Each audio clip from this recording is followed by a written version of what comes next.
Doctor en Historia de las Culturas Científicas y su enseñanza por la Escuela de Altos Estudios de Ciencias Sociales de París, miembro de la Academia Colombiana de Ciencias Exactas, Físicas y Naturales y coordinador del Grupo de Investigación de Historia y Filosofía de la Ciencia. Bien, buenos días. Antes que nada quisiera sumarme al reconocimiento que el presidente de nuestra academia, Enrique Forero, ha hecho a los organizadores de esta cuarta jornada y en particular al señor rector de la Universidad Autónoma de Manizales por la acogida que le dieron a la iniciativa y por la magnífica organización que ya desde el inicio de esta jornada se está pudiendo reconocer. No cabe ninguna duda que esta jornada, el libro, los medios de divulgación utilizados, las noticias que van a aparecer en distintos medios, van a contribuir a realzar todo lo que es la celebración que a lo largo de este año de Caldas se está haciendo y se continuará haciendo hasta el final del año en el país, y van a abrir las posibilidades para que en 2 años, en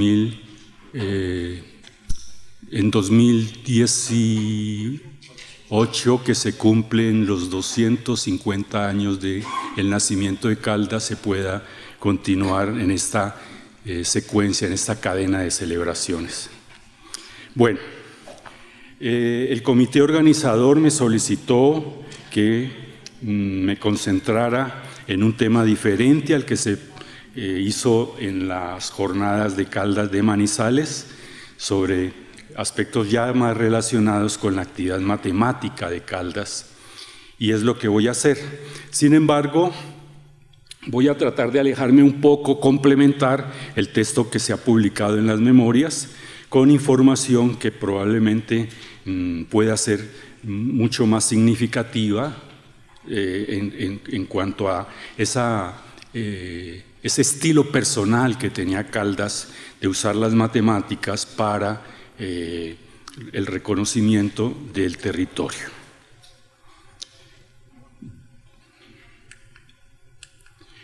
Bueno, como ilustración de la carta que Humboldt le envía a Mutis a su paso por Popayán el 1 de noviembre de 1801, ya llevaba varios meses explorando la Nueva Granada desde que había llegado a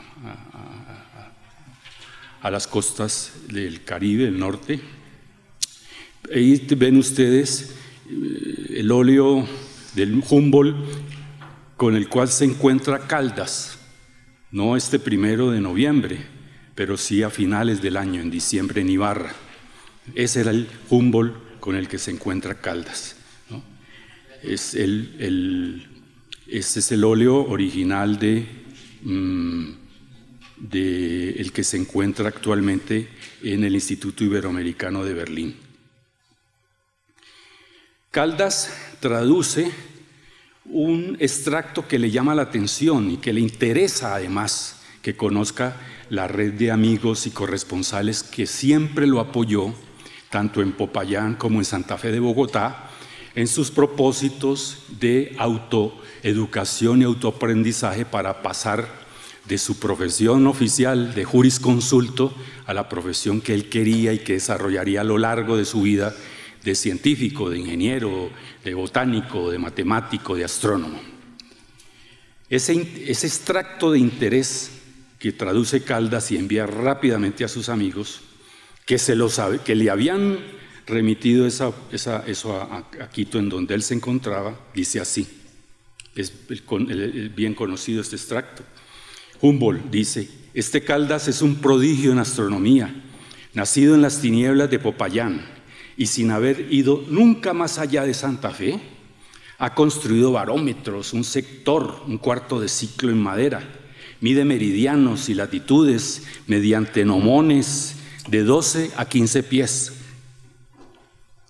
Y continúa con esta expresión Humboldt: ¿Qué no habría hecho este joven hombre en un país con más medios, en donde no hay que aprender todo por sí mismo? Y concluye el extracto de la carta de Caldas, de Humboldt en la carta de Caldas a sus amigos.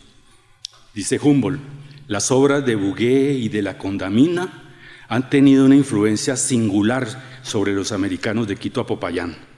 El territorio de este país ha llegado a ser clásico y podría decirse que esto tiene que ver con una característica telúrica.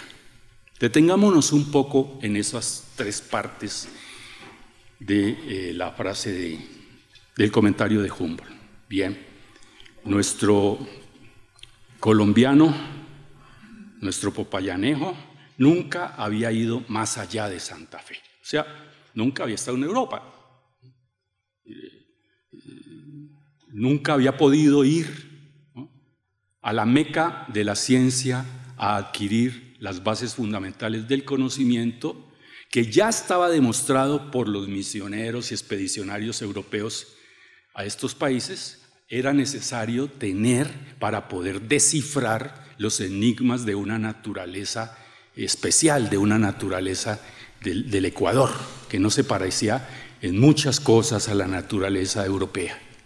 Entonces, el no haber ido nunca más allá de Santa Fe era lo que voy a llamar el sentimiento de soledad, que el propio Caldas expresaba, pero que cualquier observador culto como Humboldt venía y veía eso, ¿no? Es decir, es admirable un tipo que no ha podido formarse en los centros del mundo, esté desarrollando actividades profesionales con la ciencia como si hubiese tenido esa formación.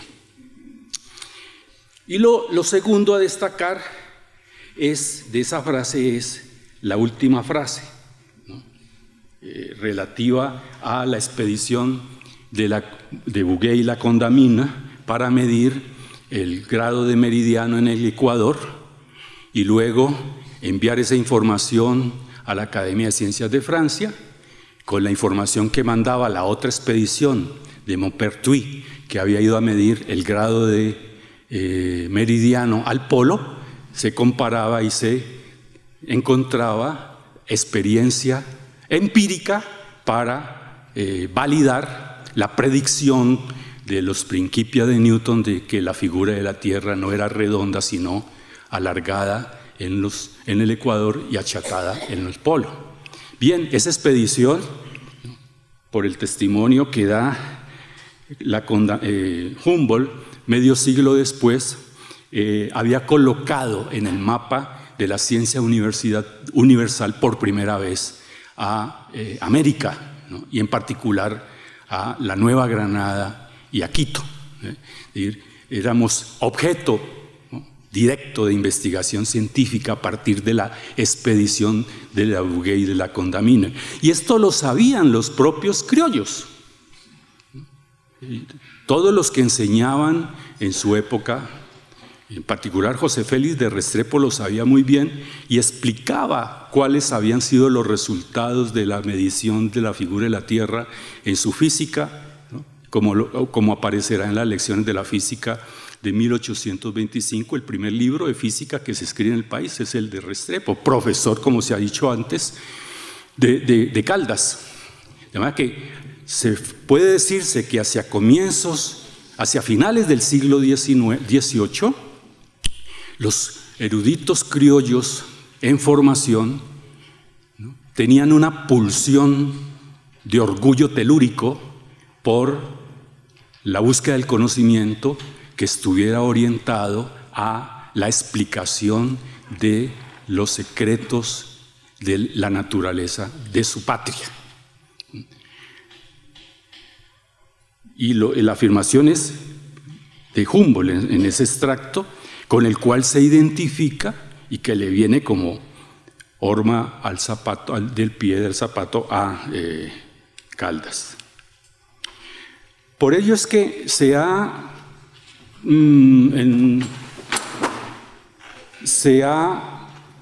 a ver, porque eso no es un efecto telúrico al que yo me quiero referir.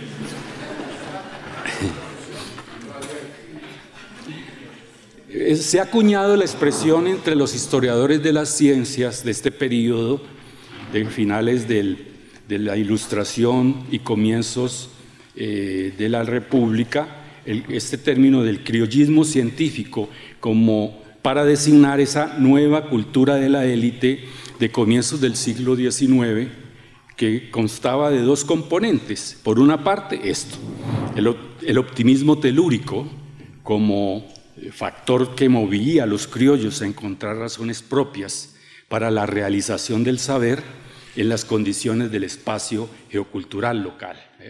Es el concepto de ciencia patriótica que expresan todos estos criollos de la época, no solo Caldas, Cabal, en fin, todos ellos, Nariño mismo, construyen narrativas que parten de ese criterio de optimismo telúrico. Pero también, jugando en el otro polo, está un sentimiento de soledad, el cual se expresaba en la toma de conciencia sobre la naturaleza peculiar de la empresa de formación e investigación en las periferias alejadas de los centros científicos internacionales. Ese sentimiento de soledad, no tan solo soledad por el abandono, por ver que la ciencia metropolitana difícilmente llegaba a ellos, ¿no?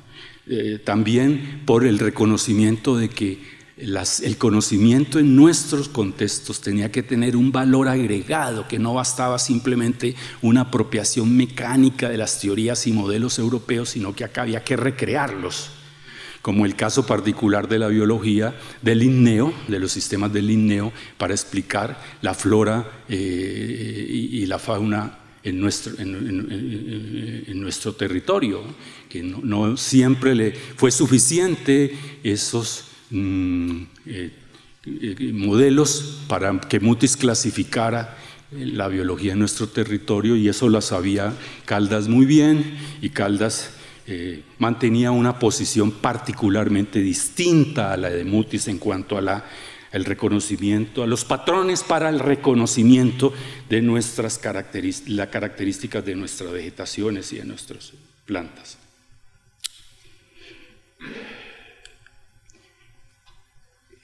Ahora, desde esa perspectiva, optimismo telúrico, sentimiento de soledad, que se vuelve un desafío para el conocimiento del territorio, Caldas se lo reconoce por haber promovido esta idea de que la ciencia estaba en el horizonte de un nuevo orden social que emergía.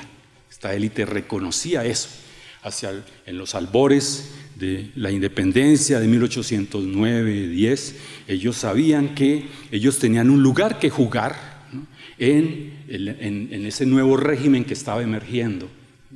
Y eso lo sabían por cuanto, pues, que eso estaba en el aire. Los matemáticos de la República Francesa habían jugado un papel predominante en el desarrollo en la construcción y organización del nuevo Estado.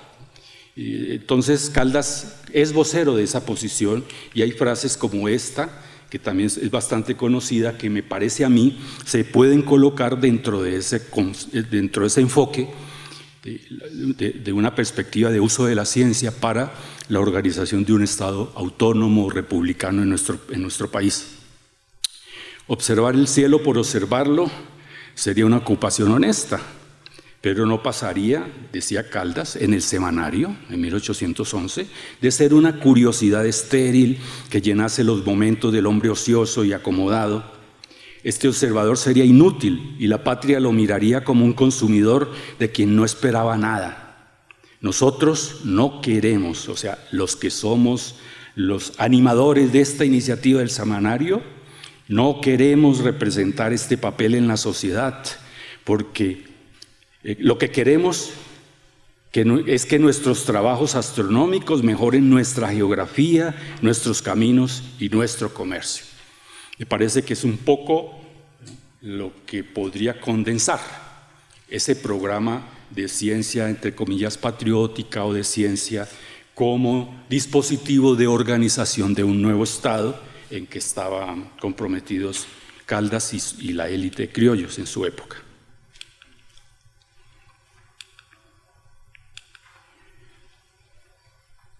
De manera pues que la creatividad en Caldas hay que verla muy relacionada con ese programa que acabo de mencionar y por consiguiente con esa idea de que el conocimiento había que apropiarlo, el conocimiento producido en los centros europeos, apropiarlo a las condiciones locales de un contexto sociocultural diverso y que también era un medio de promover una corporación, una élite, una comunidad, ¿no? Una profesión, ¿no? que fuese auxiliar del Estado, pero que tuviese sus propios intereses corporativos, de élite, de criollos científicos. Y ese es un poco el caso con el isómetro al que yo me he dedicado en el artículo que se publica en las memorias. El doctor Jaramillo pues también va a hacer hoy una exposición sobre aspectos complementarios que yo no menciono tanto sobre el isómetro, pero el isómetro hay que verlo en esa dimensión, ¿no? Es decir, un problema, una periodista ahora me decía rápidamente, doctor, sin mucha complicación, dígame, ¿qué es eso del isómetro? Y bien, pues hombre, sencillamente se trata de un dispositivo de medición de alturas, aprovechando, como vamos a ver, la relación que existe entre dos variaciones, una de temperatura del nivel de ebullición del agua, siempre que varía dependiendo de las variaciones de altura, y las variaciones barométricas también asociadas con los cambios de altura, ¿no? Entonces ahí está el asunto de fondo. Pero el problema, digamos, de la práctica en la cual ese conocimiento se inscribe es el que en esa época de Caldas, si un asunto digamos, fundamental de ese programa de ciencia que interpreta la naturaleza era medir las alturas de los sitios para hacer la cartografía de nuestro territorio, ¿no?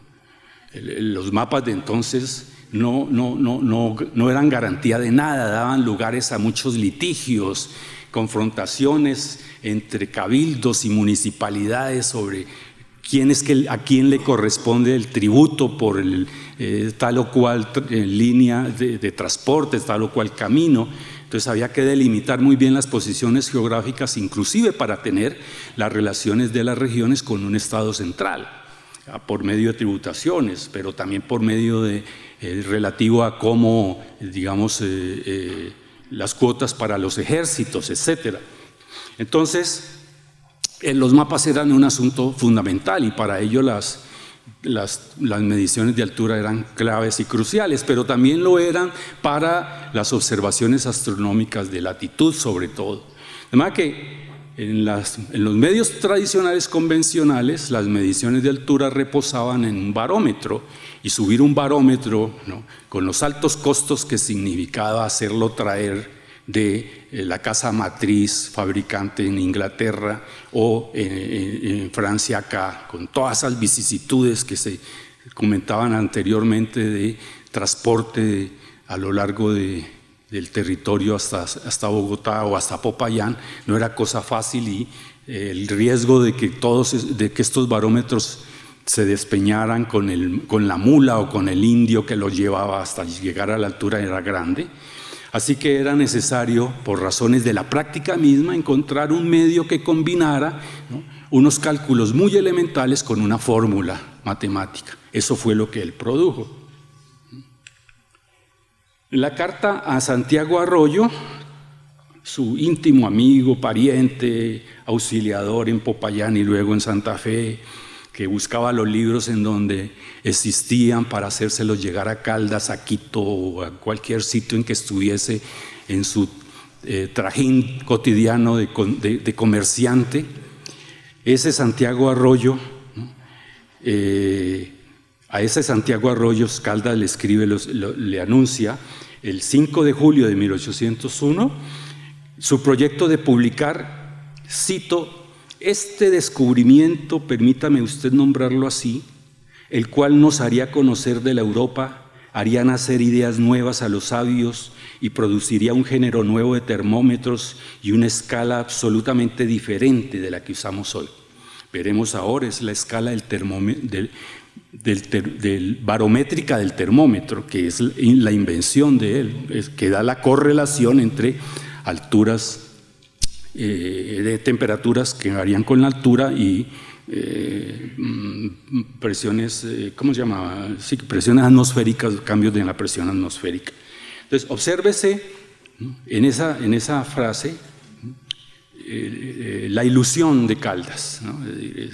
Esta invención, él está completamente convencido de la invención que había hecho, nos va a permitir colocarnos en Europa, ¿no? La legitimidad social, es decir, la búsqueda del desarrollo del conocimiento también por la legitimidad social que él produce, y en particular en el caso de la creatividad científica del ipsómetro por el reconocimiento europeo, en donde ya sabía Caldas por sus lecturas que había hecho de varios textos, en particular de un texto de divulgación de la ciencia muy conocido, Sigo de Lafont, de física experimental. Él sabía que ya sobre estas correlaciones se trabajaba en Europa, pero él tenía la convicción de que como él lo estaba presentando era de una manera muy particular. Y bueno, si uno consulta, por ejemplo, a Wikipedia para mirar cuál es el estado del arte sobre el problema del ipsómetro que ahí aparece y que se divulga a nivel internacional, pues nos dicen eso. El ipsómetro es un aparato desarrollado en el siglo XIX para medir la altura de un lugar a través de la diferencia de temperatura del agua en ebullición. Aparece el ipsómetro, ¿no? Que es también un prototipo muy parecido, está en el Museo de Casa de Caldas, conservado por los ingenieros que se reclaman de Caldas, puesto que Caldas fue, como también se comentó, el primero que dio un curso para la carrera de ingeniero militar. Ese ipsómetro está allá en el museo. Entonces consta de el termómetro, ahí lo ven ustedes, un fogón, un recipiente con agua, una chimenea y un respiradero. Es tomado después de Wikipedia. Se basa en un doble principio, que la temperatura de ebullición del agua disminuye en función de la altura y la presión atmosférica, y que la presión barométrica disminuye cuando la altura aumenta. ¿Qué más dice Wikipedia? El reconocimiento a Caldas. El colombiano Francisco José de Caldas continuó las investigaciones de los suizos Horace Benedict de Saussure y Jean-André Deluc para encontrar las anteriores correlaciones y sobre todo si sobre esta base fabricó el primer ipsómetro. El reconocimiento que la posteridad le hace a Caldas, de hecho él no continuó investigaciones por la desconexión en que él se encontraba. Él llega a una innovación que en la sociología de la ciencia se llama descubrimientos paralelos, y eso ha ocurrido con mucha frecuencia, ahora probablemente menos por la conexión del mundo que se tiene a través de Internet y las redes de conocimiento, pero era muy corriente en los capítulos de la historia de las ciencias encontrar, o ha sido muy corriente encontrar descubrimientos paralelos, como en este caso de Caldas. Sin embargo, sí leyó sus trabajos en las descripciones de textos de divulgación científica, óigase bien, no en memorias originales, en divulgación científica, los trabajos de quienes estaban trabajando en estas correlaciones para las alturas de Suiza, de Europa, de los Alpes, que no son nuestras alturas de acá, por supuesto, ¿no? Son totalmente diferentes. Entonces también ahí hay una novedad en el trabajo de Caldas. Hay una serie de discusiones en la historia sobre la originalidad de Caldas, el encuentro con Humboldt, el debate que mantuvo en Ibarra a finales del año 1801, en el cual Humboldt le da unas opiniones un poco encriptadas a Caldas cuando le pregunta si es original o no ese conocimiento.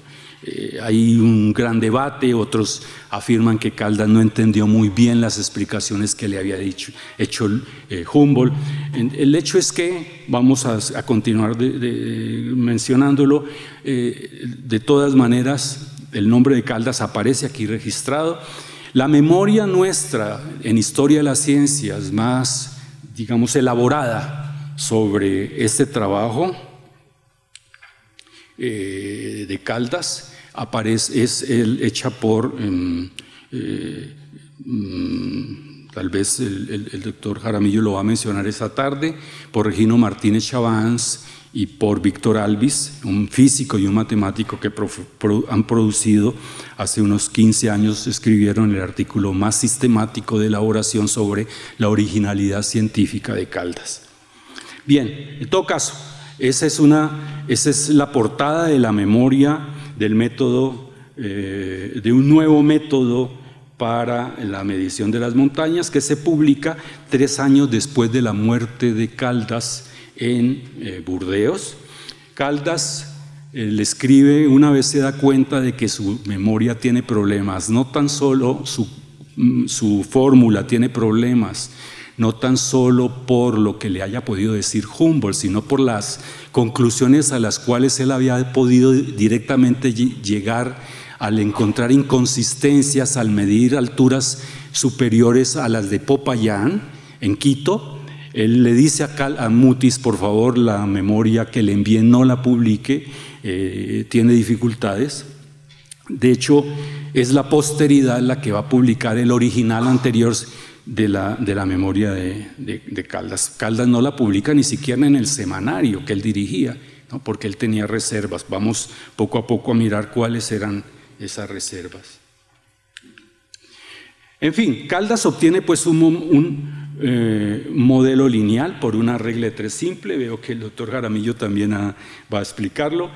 Si 0.974 grados de termómetro corresponden a 1 pulgada o 12 líneas en el barómetro, se trata de establecer cuántas líneas corresponden a una altura barométrica Z, que a su vez depende de una variación de la temperatura de ebullición del agua en 2 lugares. B, que es el sitio fijo de Popayán, cuya altura él conoce, y D, el lugar cuya altura se va a determinar, por ejemplo, alguna de las montañas alrededor de Popayán. La fórmula que presenta Caldas y que Regino Martínez Chavans y Víctor Alvis han examinado es esa, ¿no? Entonces pueden observar que se trata de una regla de 3 simple, ¿no? Es decir, hay una proporción ahí que resulta de una regla de 3 simple, ¿no? De manera que si 0.974 grados corresponden a 12 líneas, entonces a la distancia B menos D va a corresponder Z, se despeja Z y se obtiene esa relación, y A pues es la altura del barómetro en Popayán, y los signos más y menos se calculan a conveniencia, de acuerdo con el contexto del cálculo. Ese ensayo, pues, de la memoria contiene esa fórmula y al mismo tiempo contiene pues, la descripción del aparato.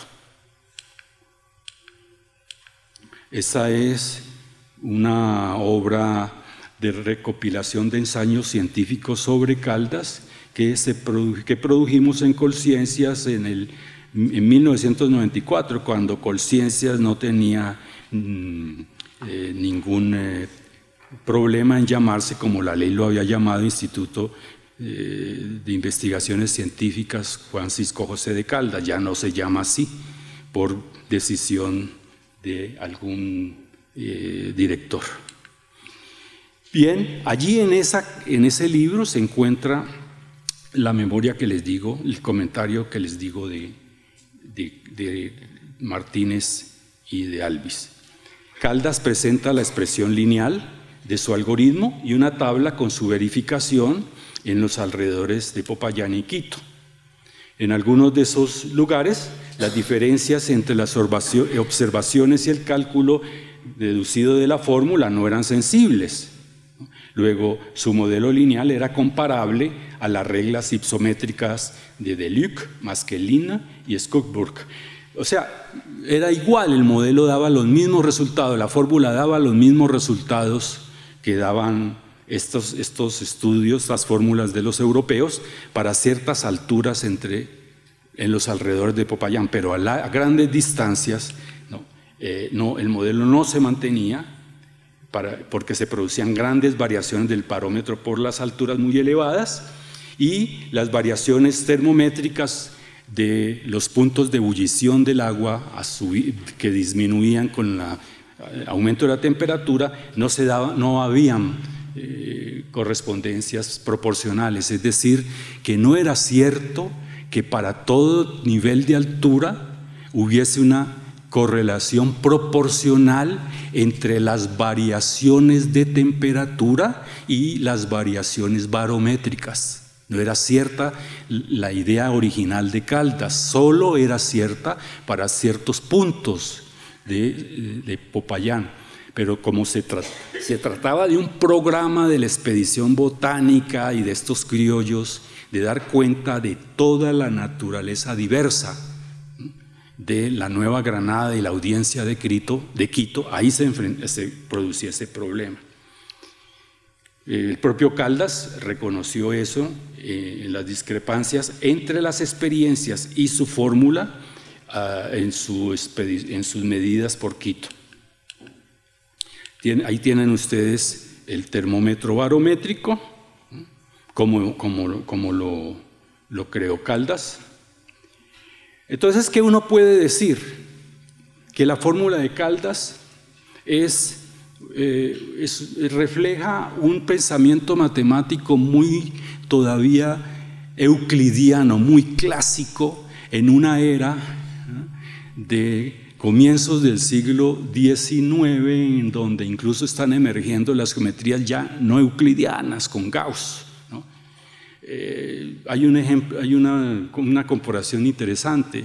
En estos días en las redes sociales se publicaba que se estaban celebrando los 186 años de la fecha de muerte del 16 de mayo de Fourier, de Joseph Fourier, el padre del análisis de Fourier, a todo esto sin lo cual sería imposible hoy que hubiese los GPS y todo lo que demanda un conocimiento en análisis armónico. El mismo Fourier era contemporáneo de Caldas. Cuando Caldas está haciendo estas matematizaciones con un modelo euclidiano en Bogotá, en Popayán, Fourier está haciendo casi que al mismo tiempo, ¿no?, el descubrimiento de la expansión de funciones por series de Fourier, que está a la base de su análisis de Fourier, para la medición de la distribución de la temperatura en una placa caliente, del calor en una placa. Entonces, no se trata para nada de mostrar, ¿no?,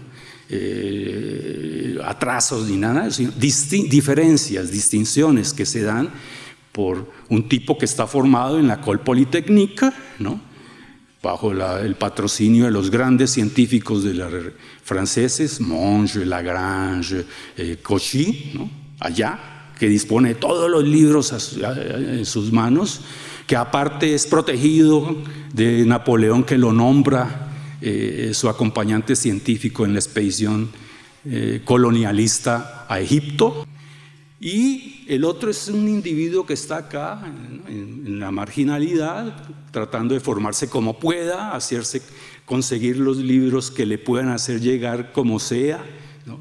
Claro, en esto eran muy astutos sus correspondientes, porque sabían cómo conseguirle el libro a Caldas por vías hasta no convencionales para que le pudiera llegar a Santa Fe. Así que esas son dos maneras de ver las cosas. Es decir, allí un Caldas que está desarrollando un pensamiento euclidiano para matematizar la naturaleza, es decir, una función lineal. Está tratando de linealizar un fenómeno que se deja linealizar hasta ciertas alturas, pero que después de ahí para arriba no se puede linealizar, sino que se tiene que expresar en una función logarítmica o exponencial a la manera de Euler y Lagrange, por ejemplo.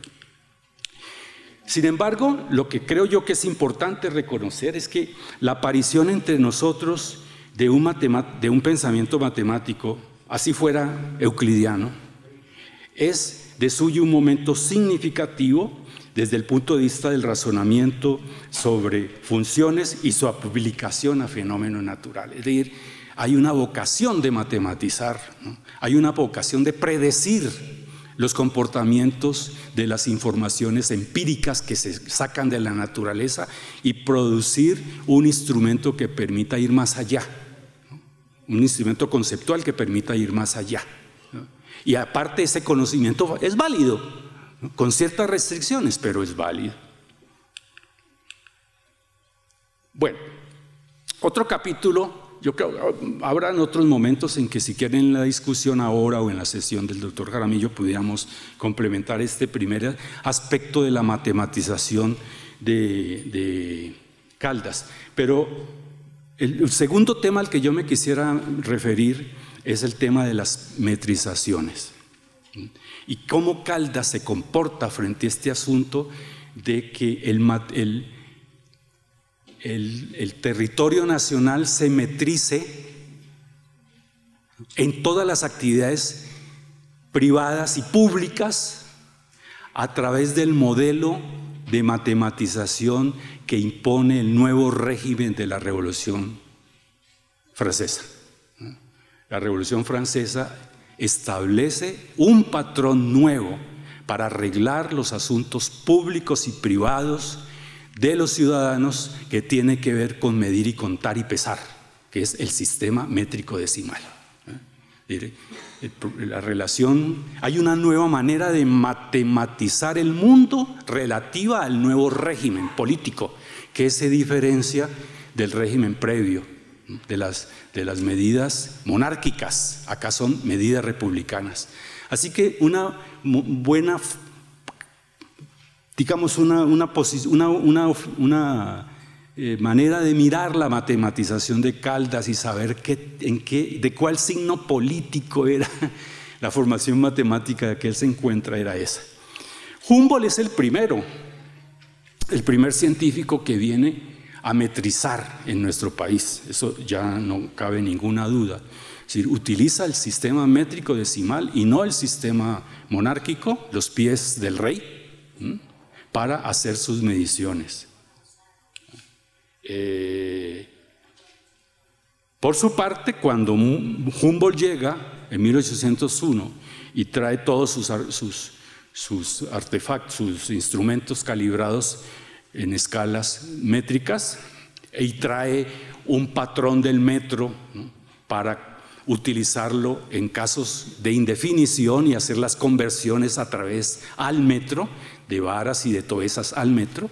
En ese mismo momento, Mutis y Caldas empleaban toesas y pies de Francia o varas de Burgos para medir alturas de montañas, pies y pulgadas para el ancho de los caminos, leguas para los largos de los trayectos, grados Fahrenheit de Luc o Réaumur para la temperatura, líneas de pulgada en la escala barométrica para la presión atmosférica, acabamos de verlo, o las variaciones meteorológicas de los lugares.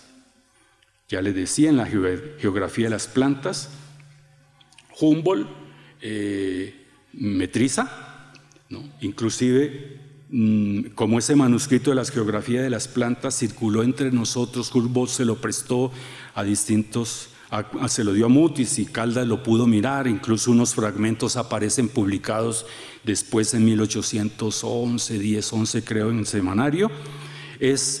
La gente se dio cuenta a través también de las descripciones de las experiencias de medida de Humboldt que existían el metro y que se estaba utilizando acá.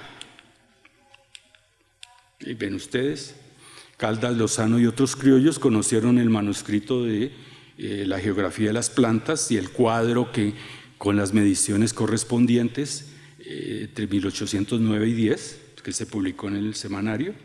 Pero no bastaba conocer eso, ¿no?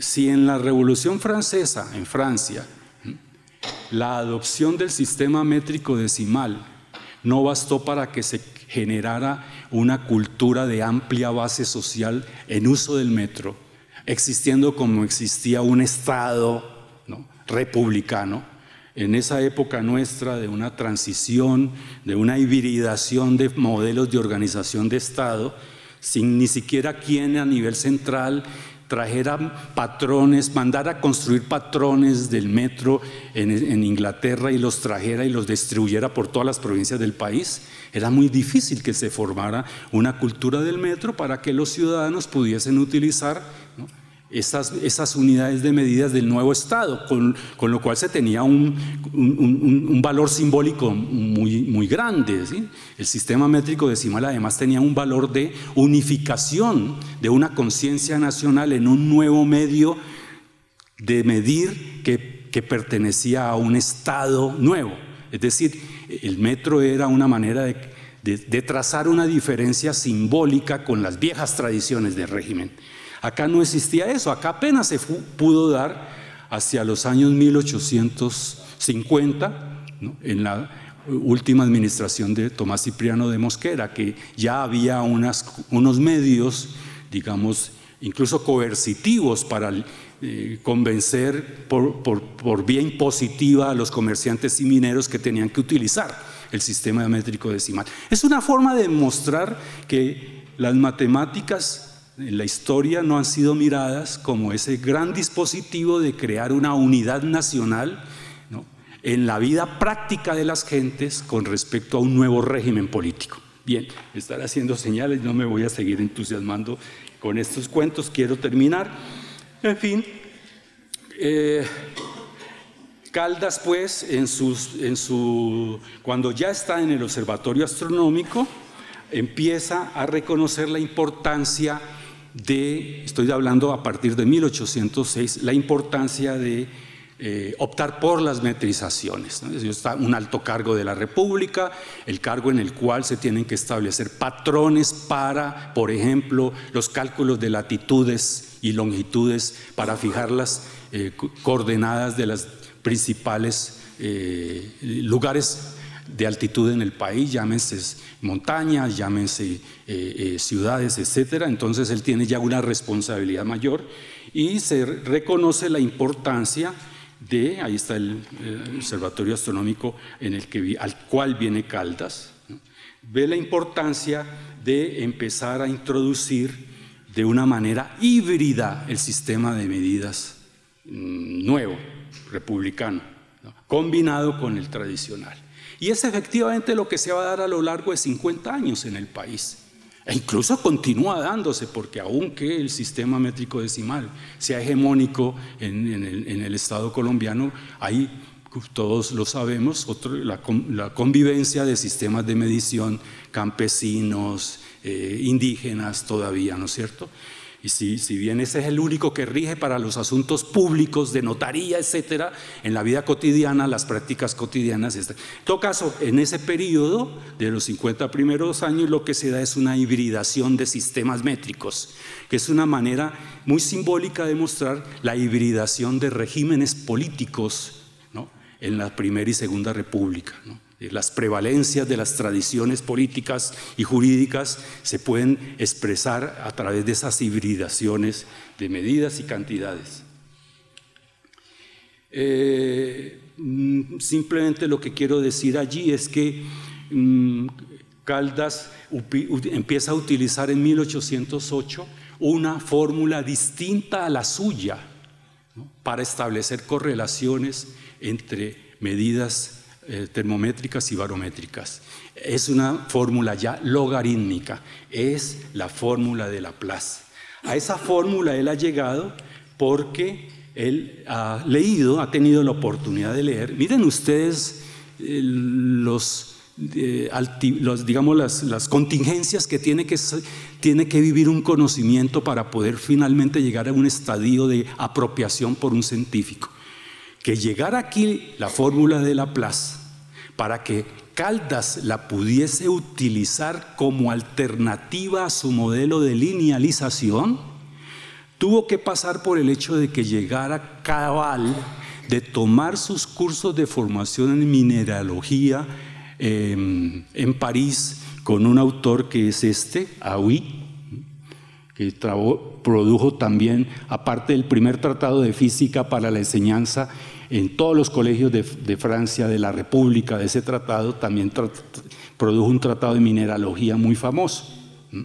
Hauy lo trajo Cabal y Cabal le ofreció ese libro a la lectura a Caldas, y Caldas reconoció allí la fórmula de Laplace, que era la fórmula que él necesitaba para hacer más fidedignas modelaciones de las alturas, en alturas mucho más elevadas que las de las provincias de Santa Fe de Bogotá. Esas son cosas que son los circuitos difíciles, ¿no?, de formación y de culturas científicas a los que se tuvieron que someter nuestros eruditos criollos en su época, ¿no? Hoy por hoy todo lo tenemos a disposición, ¿no?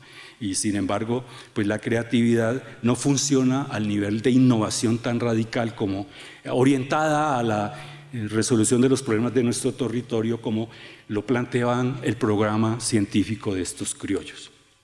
Ahí tienen ustedes la fórmula, ¿no?, en la mecánica celeste. Ese es el tipo de fórmula que se esperaría, simplemente como para que se pueda comparar con la forma lineal simple que tenía la de Caldas, ¿no? Observen que hay expresiones logarítmicas, hay expresiones trigonométricas, ¿no? En fin, pues no puedo detenerme sobre esto desafortunadamente. Ese es el Tratado de Física de Hauy.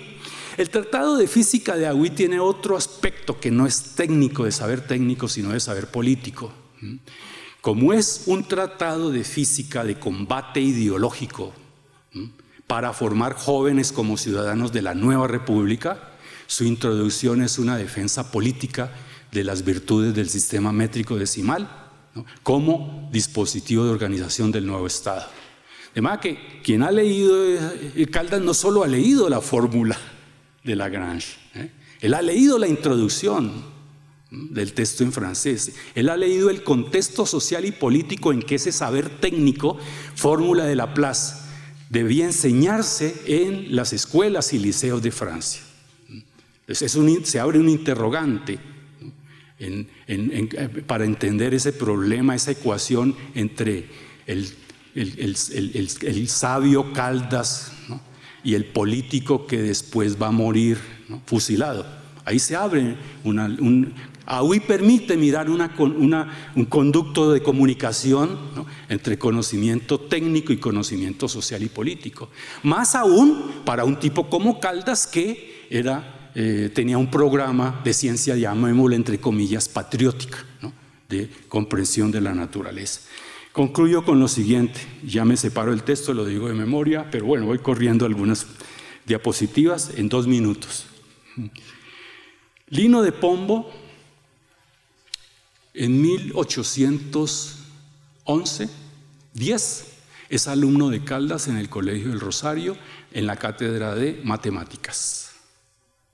Como alumno de Caldas, al final del curso, como era usanza de la época, debía hacer unas conclusiones, es decir, una exposición, un examen público delante de unos miembros de la élite y un tribunal que lo juzgaban, es decir, dar cuenta de una formación a la élite de Bogotá, ¿no? Su discurso es un discurso de defensa del sistema métrico decimal en 1810. Este es el hombre público Lino de Pombo, varias veces ministro del Interior, de Relaciones Internacionales, de Hacienda, escritor del primer tratado de aritmética y álgebra que se publicó en colombiano, dentro de un programa de formación política del ciudadano, puesto que eso era él, ingeniero formado en Alemania, pero además ministro de la República, fundador del Colegio Militar, pero también quien recopiló la primera, quien produjo la primera recopilación de leyes de la República. Es decir, si no temo equivocarme en decir, el organizador del sistema jurídico del nuevo Estado republicano colombiano. Es él. Es decir, es un matemático de la República Colombiana al nivel de lo que fue Mons, Lagrange, ¿no?, en Francia. Este es Lino de Pombo. La pregunta es, ¿no?, ese joven que en 1810 está, ¿no?, bajo el influjo de la enseñanza de Caldas, haciendo una presentación en las conclusiones de su curso de geometría en la que se declara ferviente defensor del sistema métrico decimal como un nuevo modelo para organizar el Estado colombiano, que aboga porque dejemos el sistema bárbaro de medida de las varas y toesas. Ese espíritu que lo lleva a Lino de Pombo a ser lo que es, no estaría justamente representando esa posición que Caldas habría debido tener si no es fusilado en 1816. Caldas no habría seguramente sido algo como Lino de Pombo, incluso mayor que Lino de Pombo, ¿no?, puesto que Lino de Pombo no hizo más que desarrollar, ¿no?, esa formación inicial que le imprimió Caldas en el Colegio del Rosario. En su vida, en el siglo XIX, el mejor estudio sobre Caldas es el que hizo Lino de Pombo. La memoria de Caldas se publicó en muchas partes en el siglo XIX, ¿no? La memoria de Pombo sobre Caldas fue publicada por entregas en el periódico La Siesta de Bogotá en 1852, reproducida en la Historia de la Literatura de Vázquez de Vergara en 1867, en la revista de Instrucción Pública de Bogotá, en fin, en la propia revista de la Academia de Ciencias. A los pocos años de creada la Academia de Ciencias ya se estaba publicando la memoria. Es decir, la República Colombiana, después de Lino de Pombo, ¿no?, me atrevo yo a decir, vibró en un sentimiento de reconocimiento a la figura de Caldas. Y hasta mi invitación es a leer esa memoria. No la he podido aquí, tengo algunos apartes de eso, pero si me permites concluyo con la última frase, ¿no?, que tengo ahí, ¿no?, es que me parece que la narrativa de Pombo y las que como él se hicieron sobre Caldas en el siglo XIX reconocen que la gloria de Caldas radica en haber propagado conocimientos útiles y doctrinas civilizadoras, ¿no?, en el sentido no racista del término, sino en el sentido de conocimientos útiles en un nuevo régimen político para el bienestar de los ciudadanos, que estimularon en nuestras élites el patriotismo, el ingenio, de acuerdo con un patrón de nación culta. ¿Cuál patrón de nación culta? Sí, exógeno, el patrón de la República Francesa. Bueno, ahí termino. Gracias.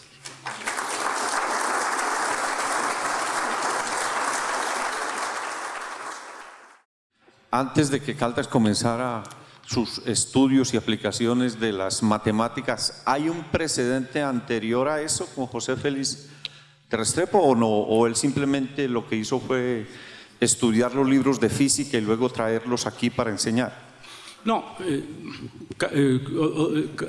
Restrepo, la historia se lo ha reconocido, tiene un papel muy importante como maestro de Caldas, y tiene un papel muy importante en la difusión de las matemáticas, pero sobre todo de la física en el país.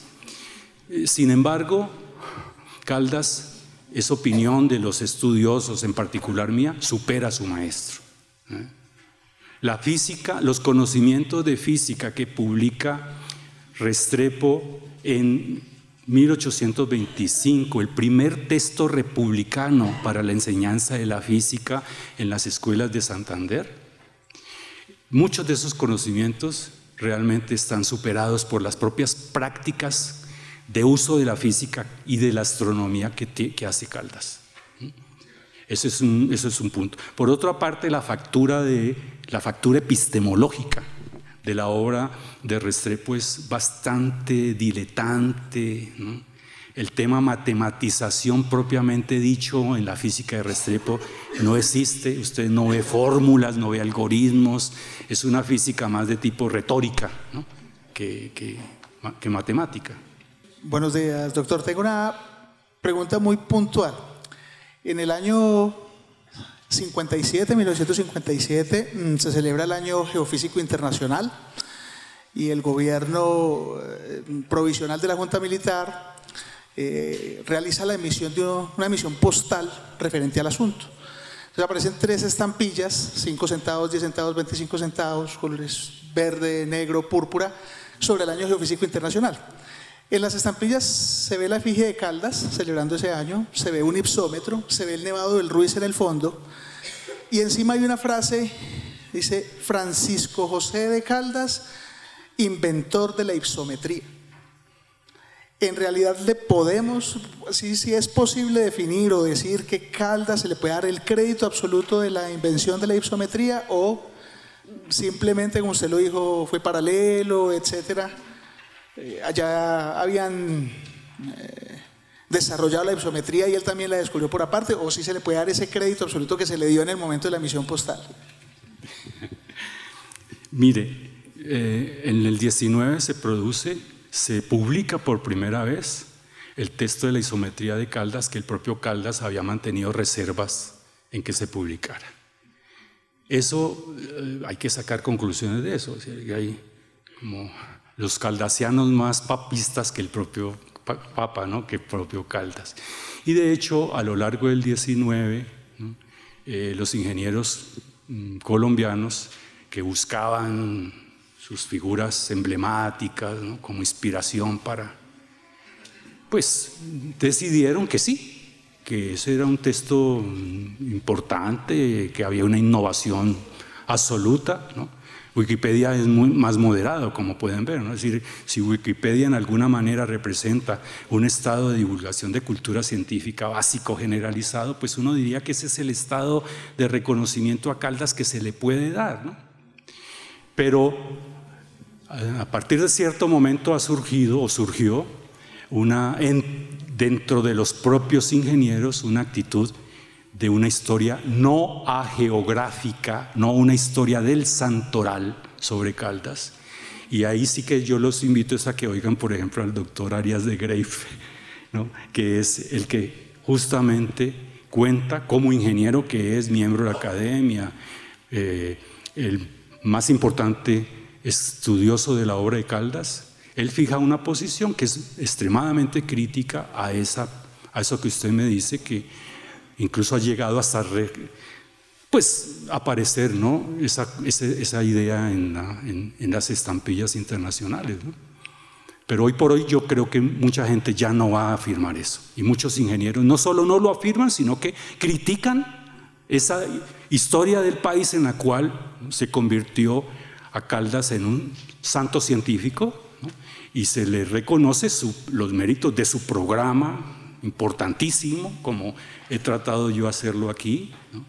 El inspirador de todo un plan de vincular la ciencia con la construcción de un Estado republicano, ¿no? El esfuerzo inaudito de hacer ciencia en un país, ¿no? Como con la soledad y explotar un sentimiento telúrico para hacer ciencia, en fin. Doctor, porque cuando Codazzi recibe el encargo del gobierno de elaborar las primeras cartas geográficas técnicamente hechas, por una parte Codazzi menciona los trabajos de Caldas. Yo sé que Codazzi no estuvo en el sur del país, pero debía haber dicho en alguna parte que había un antecedente caldasiano o caldista, como se quiera decir, que le ameritaba continuar ese trabajo en cierta forma. Ese es un vacío que para muchos es como un ocultamiento del nombre de Caldas. Sería por lo que Codazzi era un italiano y pensaba que aquí no había gente que pensara. Bueno, yo tengo solo dos comentarios que hacer ahí. Uno, en la coreográfica estuvo Manuel Ancísar. Cuando Manuel Ancísar llega a la rectoría de la Nacional, lo que hay en la Nacional es una inspiración importantísima del programa de Caldas. Digamos que la creación de la Nacional, me parece a mí, lleva, ¿no?, el programa de Caldas a la instancia de una institución de Estado, ¿no?, de manera sistemática. Gentes como Garavito se consideran, reivindican el programa de Caldas. Y él llega a ser director del Observatorio Astronómico de Bogotá, Garavito, ¿no?, el primer matemático de su época y profesor de la Nacional, es a desarrollar el principio de Caldas que la coreográfica no pudo hacer. ¿Qué es? Caldas es, Garavito es el primer director de la oficina de pesos y medidas, ¿no?, que es encargada por el gobierno de hacer el primer mapa científico del país en los años 1910. ¿no? Y tal vez el insumo fue muy importante, el insumo de la coreográfica, pero realmente un mapa científico se tenía que hacer es con base en el observatorio astronómico, con un modelo de coordenadas bien definido en términos científicos, con un modelo, digamos, que tuviera capacidad de corresponsales distribuidos por todo el país para poder hacer las mediciones y los cálculos. Ya no era viable el modelo de expedición que va de aquí a allá, ¿no?, sino que era el modelo de crear una verdadera empresa nacional para hacer el mapa de la República, y eso es lo que empieza a desarrollar 100 años después de Caldas. El mapa de Caldas lo empieza a hacer es Garavito. Es mi opinión sobre este punto.